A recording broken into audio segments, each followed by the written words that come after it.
It's welcome to Dave and to Kathy, who's sat over there. I was going to describe Dave as an old friend, but thanks.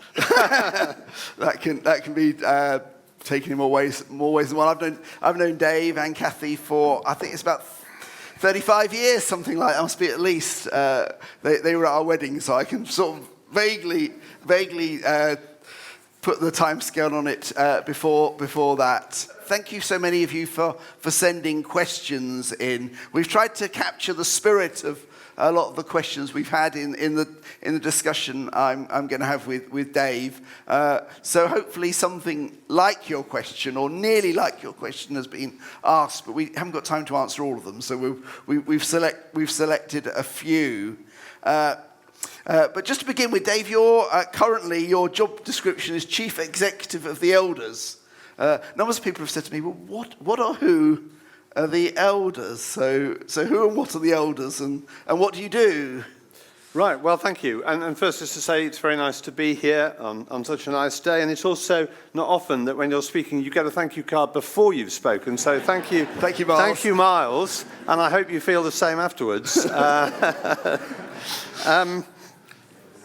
The elders are a group of former global statespeople who work together on peace and human rights. The idea actually originated in a conversation between Peter Gabriel, the musician, of Genesis fame if you're my generation, and WOMAD fame if you're a lot younger, and Richard Branson. They were friends, and they were sort of bemoaning the state of the world and thought that the world could do with some global elders in the same way as an African village might have its elders. So these are not the people running the world, but people who might be able to speak to the people running the world and encourage them to run it a bit better. So they persuaded Nelson Mandela to pull the group together. He was apparently quite skeptical at first, but became convinced and then sort of pulled the original group together of a dozen elders. There's been some changes in the composition since then. And essentially what we do is geopolitical advocacy. And my role in that is I run the secretariat that supports the work that the elders do. So we're based in London, about 20 of us. But the elders are all around the world. They're mainly former presidents of various countries: Chile, Mexico, Colombia, Liberia, Ireland, Norway, Prime Minister, and then Ban Ki-moon, the former UN Secretary General, and some others you are less likely to have heard of. Brilliant, thank you. And before that, you were Chief Executive of World Wildlife Fund UK. Worldwide Fund for Nature. I missed the letter. It changed its name about 40 years ago, but don't let it worry you. He hasn't changed a bit. Earlier, we're obviously having this series on, for those of you who are visitors, I probably should explain, we've been having a series on our current climate crisis, looking at various aspects of that. And very early in the series, we saw a video which many of us remember about the northern white rhino that is facing extinction, and it was incredibly sad video. But why is Christian such things bother us or matter to us? When I was Chief Executive at WWF UK for almost a decade, one of the things we did was to try to capture what was WWF about in a few words. And we managed to get it down to 4 words, which I was really pleased with. And I'm also really pleased that even 3.5 years after I left, they're still using them. And it was this: people and nature thrive. And it seems to me that is a vision that WWF, as a purely secular organization, can find appealing and so on. But it's also something that rings true, I believe, for Christians and the vision that you see in the Bible and that God has of people and nature thriving. And nature thriving doesn't include us making lots of species extinct. And one of the reasons I suggested some of the readings about Noah was because I think we often read the story of Noah with other things in mind, but actually it relates to this. The story is that the world had got into such a terrible situation with the way humans were behaving that God decides to send a flood to almost start again. But if you read the story, there are lots of places where it's very clear God is sure bothered and very bothered about the humans, but he is also bothered about the biodiversity, as we would now call it, the range of species which he had created. And that's reflected not only in the fact that the instructions to Noah are to get lots of these creatures. In the bit we read, 7 of each kind, which is, I suppose, probably enough for some sort of genetic diversity. But also, did you notice that in the second bit of the reading, God talks about the covenant that he makes, the sign of the rainbow, covenant with all living creatures. I mean, this is not just a covenant, though it is between God and humans. It's between God and creation. So it seems to me it's deeply rooted there in the Bible. God is bothered about having the diversity of life on earth and goes to some considerable lengths in that story to maintain it. So for us humans to act in ways which eliminate some of those species seems to me to be unbiblical. Okay. I guess widening that out, the whole issue of creation care itself and global warming and climate change and all that, something that Christians should have high on their agenda at the minute. Absolutely. And for I suppose a couple of reasons, I would say. One is that the situation has changed. I mean, why doesn't Jesus go on about climate change? Well, Jesus doesn't go on about parking etiquette. Because there weren't any cars. But there might be some principles about parking etiquette you could derive from the Bible, but you won't find anything about parking etiquette or a whole load of other contemporary issues. So, the climate wasn't changing in the way it is now at that time. So, understandably, he wasn't addressing it. And that's partly because human consumption, which is the primary driver of all this, is on a massive scale, partly because of the numbers of humans and partly because of the amount of consumption and the way we do it. And so part of the reason I think we have to engage with this is because the situation demands it. But there is another reason, and it's this, that this is something which Christians shouldn't be concerned about and mind about, and because of what the Bible teaches, which lots of people are concerned and bothered about, and young people are concerned and bothered about. What a great way to have a conversation and engage with people on something we both are concerned about. Great, thank you.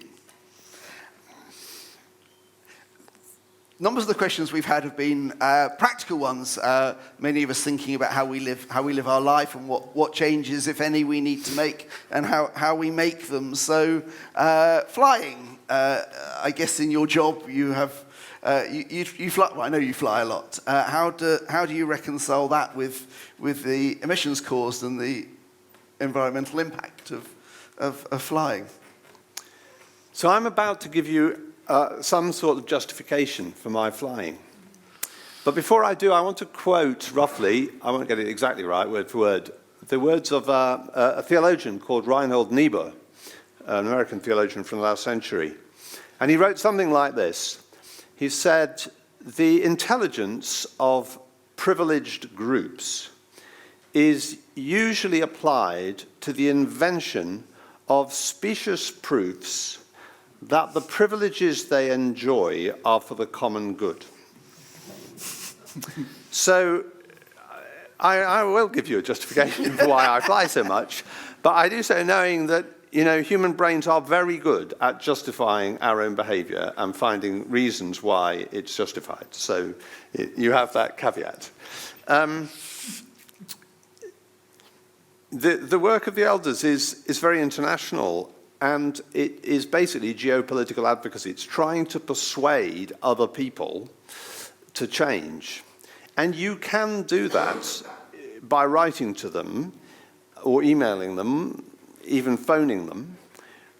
But meeting them face to face is something much more influential. So if you want to influence the president of Indonesia or the foreign minister of Iran or whatever, yeah, you can write them a letter, and we do. And sometimes it's possible to arrange phone calls, and we do. But it's very different if you can meet them face to face. And if you want to highlight a terrible situation or a concerning situation or whatever, say a refugee camp or something, of course you can do it. But the fact is that the media will take enormously more notice if you've physically been there yourself and can talk about it from having actually been there. A bit in the way we have, I love it, my wife and I sometimes laugh at this, you have a journalist in some terrible situation with the weather or something, and the government have advised that nobody should be here. And you think, well, why are you there then? It's very dangerous. So that is the fact. And it's also that, these elders, they're mainly in their 70s, they're volunteers, and they're quite high-profile people. So it also means sometimes staff going there first to check out, how is this going to work? I mean, where are the toilets? How many steps up is it? How long will it take to get from here to here? If all these people mob them, what will we do? Et cetera, et cetera. So that's my sort of self-justification. Okay. Thank you. What are some of the other practical tensions that you, as somebody who's in this field and very aware of it, that you struggle with? I'll come to some of the down-to-earth practical ones. One of the sort of high-level ones is how to get the balance right between sort of being miserable and not doing things and being joyful and, engaging and celebrating sort of life. So that's sort of one of the things, and trying not to be forever whinging and moaning at people for doing things you don't think that they should, or feeling guilty yourself. At a practical level, there's all kinds of things really. I mean, cheese is one of them. Cheese is... I wasn't expecting that. I really like cheese. I'm not a vegetarian. I could probably become a vegetarian. I'm pretty sure I could become a pescatarian. I would really struggle with being a vegan because of cheese. And I've tried it's just not,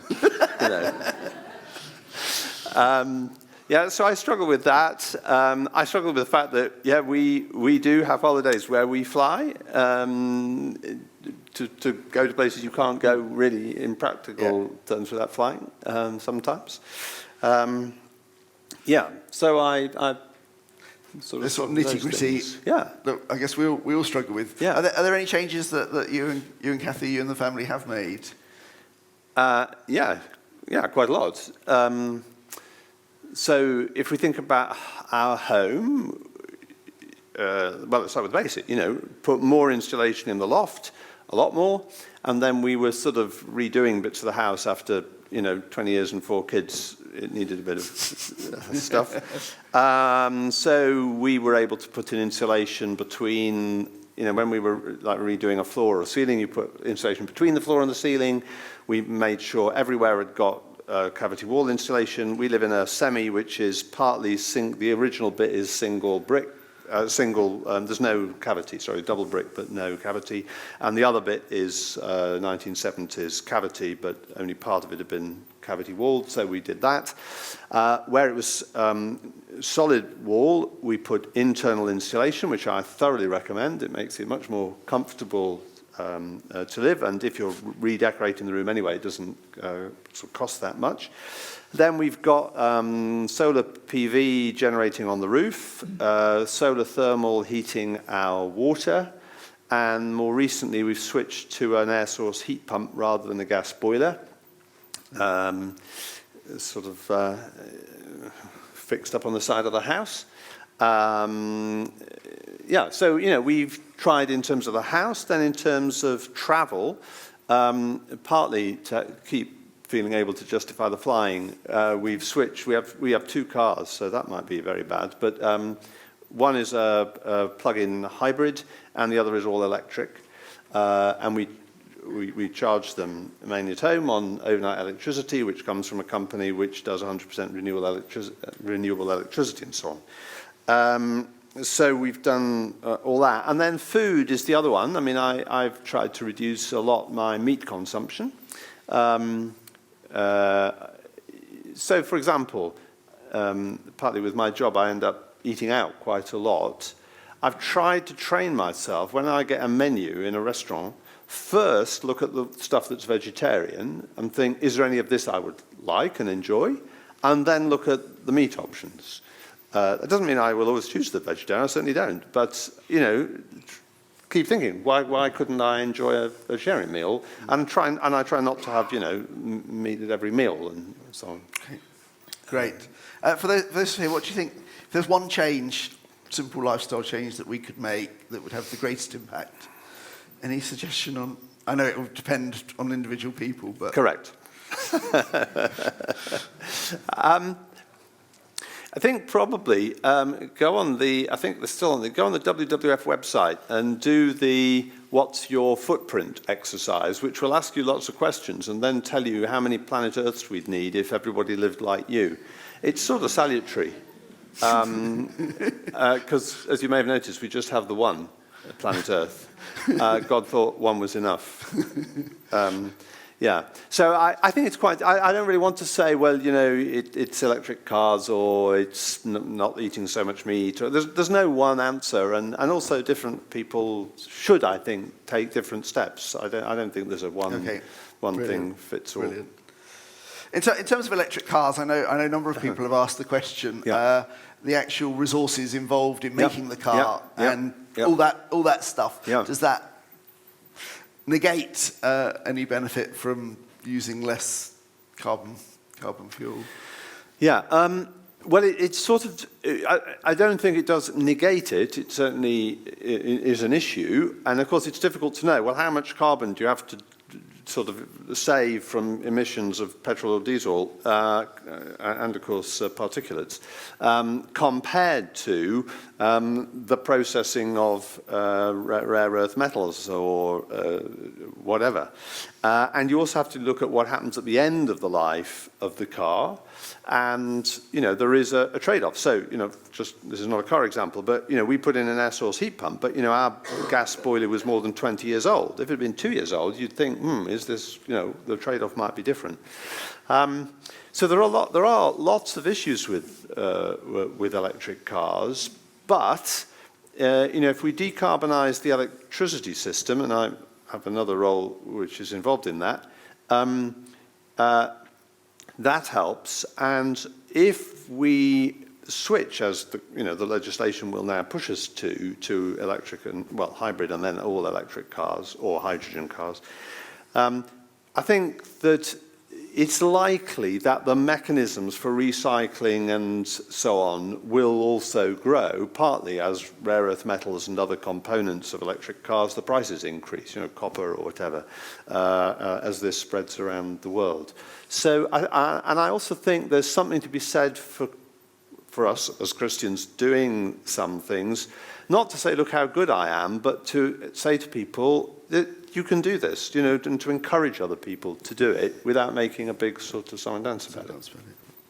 Okay, no, that's helpful. Again, looking at the bigger context, a couple three people asked in terms of, it's all right for individuals changing. What about governments, multinational companies? Carrot, stick, what works best? So you mentioned the legislation to ban fossil fuel cars, which I guess is a kind of stick to beat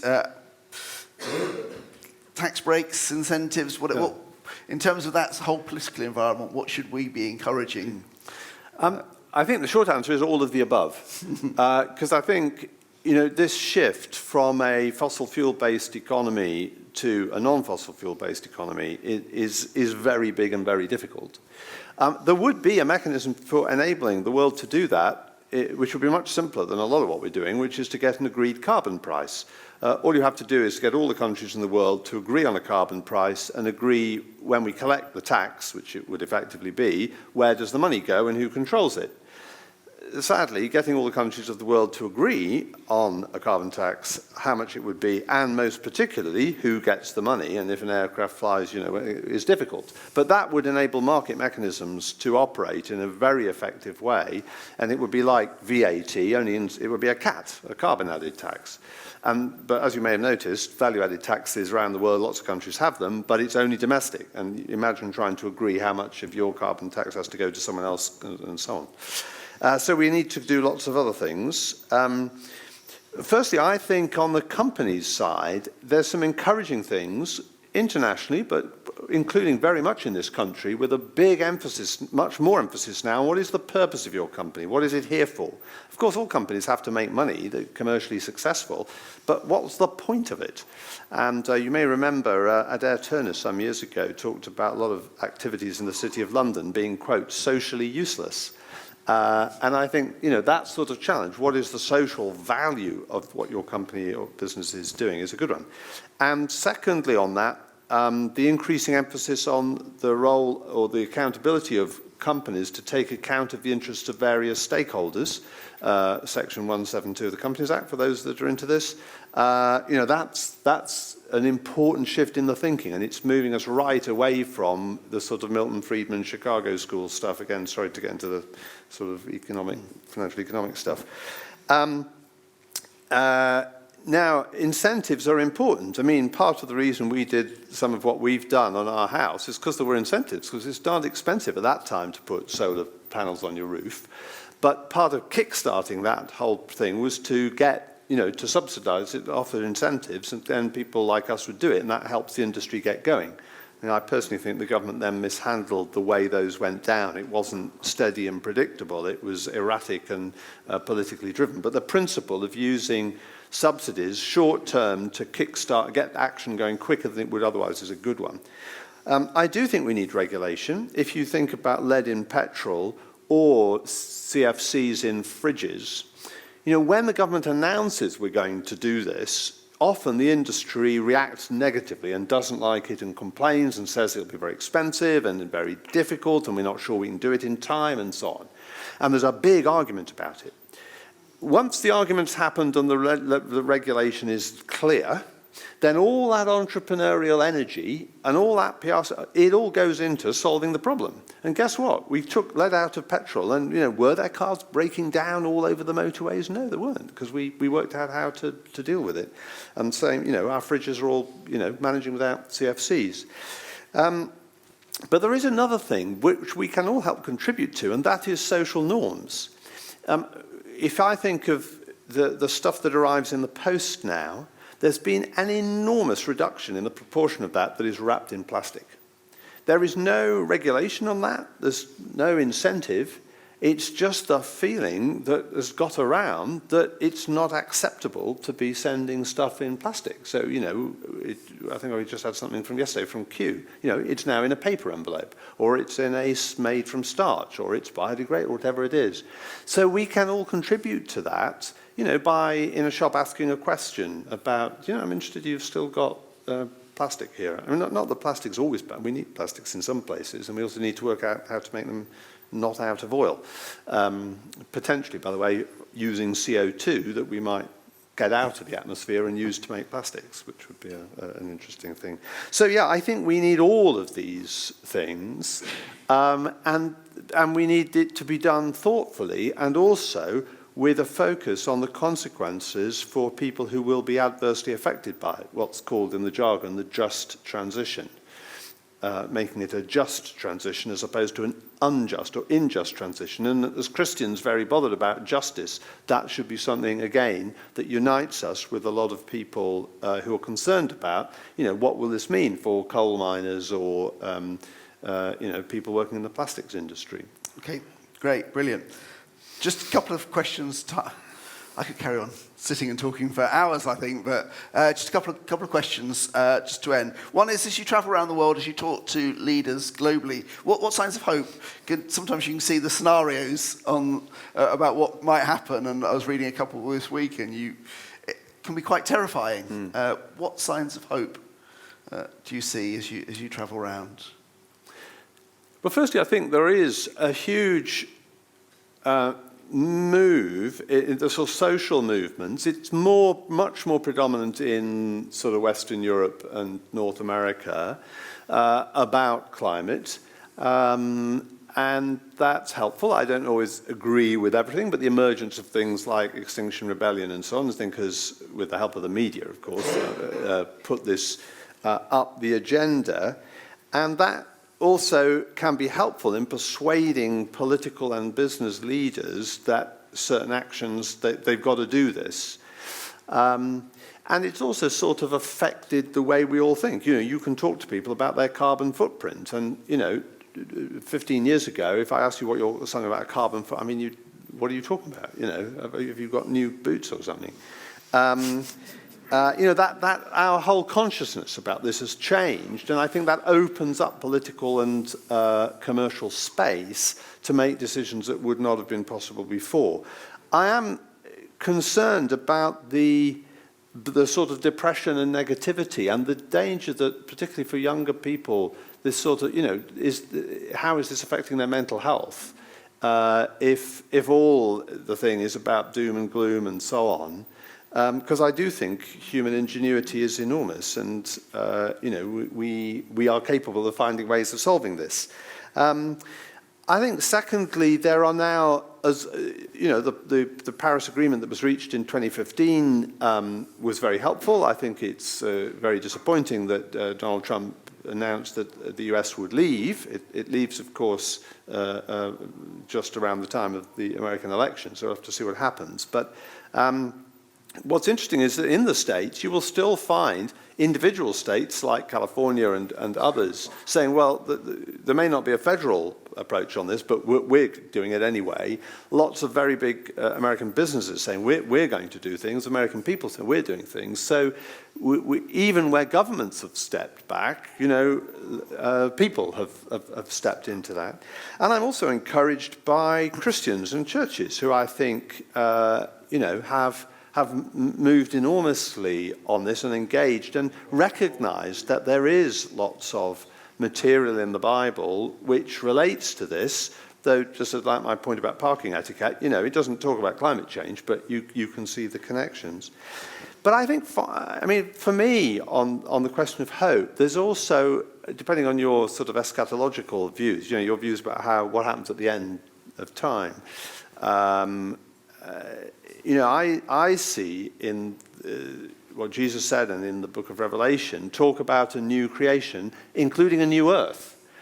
Well, I don't know where this church's theology on this is, but anyway, if we all just go to heaven to play harps when we die, what's the point of a new earth? And it seems to me the picture which we sang about, I believe in the resurrection, and that we will rise again. And when Jesus rose again, he had a physical body. It was different from how it had been before. It seemed to be able to pass through walls, but it was still recognizably him to some degree with marks. So is there some picture there about, the new creation is about using what there is and God recreating it, renewing it in some sort of different way. And therefore, what we do here matters, not that it's a pure continuity, but there's some connection with the ultimate future that God has in store for us, with how we handle the planet he's made for us to inhabit now. Great.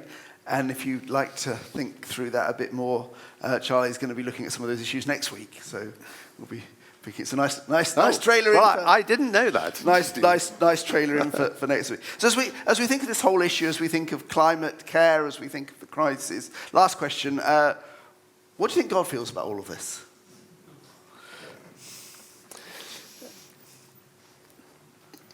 I had a meeting with a government minister, which John Hayes, when he was energy minister, it was the most unusual meeting with the government minister I've ever had. And I suppose he'd been briefed about me, and he knew I had a couple of theology degrees as well as running WWF. And we were discussing climate, and suddenly he said, towards the end of the meeting, do you believe in God? And I could see the civil servants who were in the meeting taking notes sort of stopped. Do we write that down? I mean, is that part of the official record of the meeting? So I said, yes, I do. No, he said, and said something else. And then I said, I wonder what God thinks about all this. And I said, I sometimes wonder, I said, maybe God thinks, I made the world and I made sure there was some fossil fuels near the surface, really easy to get at, so that they could get the Industrial Revolution going, because that, loads of benefits from the Industrial Revolution. But I put most of the rest of the stuff where it's really difficult, really dangerous, and really expensive to get hold of it. And I made sure they could develop their sort of scientific knowledge that, there's a sun, it's shining pretty brightly. You'd think they'd get the hint, there's some energy there. The moon keeps going when the tides keep flowing, and the waves, and the wind. Did they not get the hint? There's lots of energy for you. Why go carry on with all this old-fashioned stuff? So I sort of thought God might feel a bit sort of surprised and puzzled that we hadn't quite spotted, what he didn't carefully made sure was available. John Hayes' response to that was, he said, that's very interesting. He said, I think that's the first theological reflection on climate change I've had here. And I've never thought of it like that. Brilliant. Thank you ever so much, Dave. Appreciate you coming and giving your time and your wisdom on this subject. If you've got a question you haven't had chance to get answered, or maybe something Dave said has set up new questions, or you violently disagree, we've got tea and coffee afterwards. Do quiz the guy. Yeah, you're welcome to come and... If government ministers don't faze him, then I'm sure our questions won't. But thank you ever so much, Dave. Can we pray for you as we finish? Please. Let's pray. Father God, thank you so much for Dave. Thank you for his experience, for his wisdom. Thank you for his commitment to you and to live out his faith, in a sense, in a very visible way. Lord, pray for him as he continues in that role with the elders. Lord, pray that he might be a source of wisdom for them. Lord, pray that you would use him within that whole mission of the elders, Lord, that they would be able to speak into so much of what's going on in the world and offer wise words, wise counsel, that they would be able to bring people together. Lord, that in some way they would be part of your work to make your kingdom come here on earth. As in heaven. Lord, pray for David. Lord, pray that you bless him, bless Kathy in their life together. Lord, in Jesus' name. Amen.